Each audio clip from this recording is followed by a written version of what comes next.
السلام علیکم ورحمۃ اللہ وبرکاتہ۔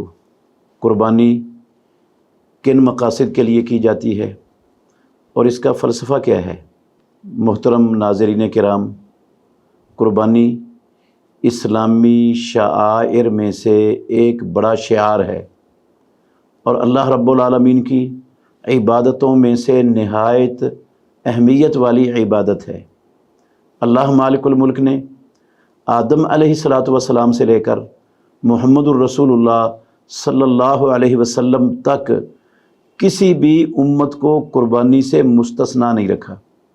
ہر امت کے لیے اللہ مالک الملک نے قربانی مقرر رکھی ہے، جیسا کہ رب العالمین نے قرآن میں فرمایا وَلِكُلِّ أُمَّةٍ جَعَلْنَا مَنْسَكًا لِيَذْكُرُوا اسْمَ اللَّهِ عَلَىٰ مَا رَزَقَهُم مِّن بَهِيمَةِ الْأَنْعَامِ، اور ہم نے ہر امت کے لیے قربانی مقرر کی تاکہ وہ اللہ کا نام ذکر کریں ان پالتو چوپایوں پر جو اللہ نے ان کو عطا کیے ہوئے ہیں۔ تو ہر امت کے لیے قربانی کا مقرر کرنا یہ دلیل ہے کہ اللہ رب العالمین کے ہاں یہ بہت بڑی عبادت ہے۔ ہمارے نبی محمد الرسول اللہ صلی اللہ علیہ وسلم ہمیشہ قربانی کرتے رہے۔ 10 سال مدینہ طیبہ میں آپ نے کبھی قربانی سے ناگاہ نہیں کیا۔ 2 مینڈے آپ قربانی کے ذبح کرتے تھے۔ ایک مرتبہ سفر میں تھے رسول مکرم صلی اللہ علیہ وسلم، عید الاضحیٰ کا موقع آ گیا تو آپ صلی اللہ علیہ وسلم نے 7 اونٹ نہر کیے۔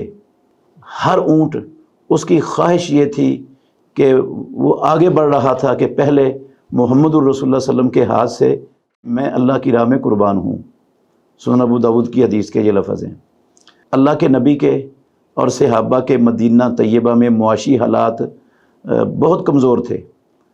ہمارے معاشی حالات تو بہت اچھے ہیں، ان کمزور ترین معاشی حالات میں محمد الرسول اللہ صلی اللہ علیہ وسلم کا کبھی بھی قربانی نہ چھوڑنا اور ہر مرتبہ 2 مینڈے قربان کرنا اور سفر میں بھی قربانی کا اہتمام کرنا، حتیٰ کہ امام الانبیاء محمد الرسول اللہ صلی اللہ علیہ وسلم نے حجۃ الوداع کے موقع پر 100 اونٹ قربان کیے، 100 اونٹ نہر کیے۔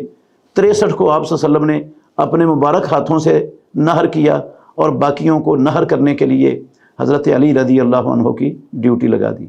تو یہ قربانی اس لیے کی جاتی ہے کہ اللہ نے ہر امت پر مقرر کی ہے۔ یہ اسلام کے شعارات میں سے بڑا شعار ہے اور اللہ کی عبادتوں میں سے بڑی عبادت ہے، اور ہم اللہ کی عبادت کے لیے پیدا کیے گئے ہیں۔ اور اس قربانی کا فلسفہ یہ ہے، قربانی کا مقصد صرف جانور ذبح کرنا نہیں ہے۔ عید الاضحیٰ کے موقع پر جانوروں کی قربانی کرنا نہیں ہے۔ قربانی کا مقصد یہ ہے، حقیقت میں یہ ایک علامت رکھی گئی ہے اس چیز کی کہ بندے کو اپنے رب کی خوشنودی کے لیے، رب کی رضا کے لیے اپنی زندگی کی ہر متاع ضرورت کے وقت وہ قربان کرنا جو ہے نا مشکل نہ ہو، یہ سبق بندہ حاصل کر لے۔ اس لیے عید الاضحیٰ کے موقع پر ہر سال مسلمانوں کو قربانیاں کرنے کی ترغیب دی جاتی ہے۔ قربانیاں اللہ نے مقرر رکھی ہیں تاکہ مسلمانوں کو یہ سبق یاد رہے، اور یہ موقع ملنے پر جب ان کے مال کی اللہ کے دین کو ضرورت ہو، مال بے درے خرچ کر دیں۔ جب ان کے اوقات کی اور صلاحیتوں کی ضرورت ہو، یہ اپنے وقت اور صلاحیتیں اللہ کی راہ میں قربان کر دیں۔ اور جب ان کی اولاد کی ضرورت ہو، یہ اپنی اولاد قربان کر دیں۔ جب ان کے عہدوں اور بڑے بڑے دنیاوی مناصب کی ضرورت ہو تو اس کو قربان کر دیں۔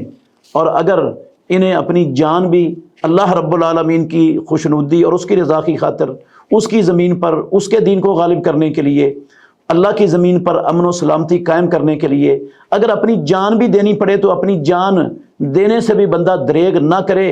اصل قربانی کا فلسفہ یہ ہے کہ مسلمان اس سبق کو یاد کر لیں، سیکھ لیں اور اپنی پوری زندگی اس سبق پر ہر وقت تیار رہیں کہ جب اللہ رب العالمین کے دین کو، اللہ کے بندوں کو ضرورت پڑے گی تو ہم اپنی دنیا کی ہر محبوب سے محبوب چیز کو اللہ رب العالمین کی رضا کی خاطر، اس کی خوشنودی کے لیے ہم قربان کرنے سے دریغ نہیں کریں گے۔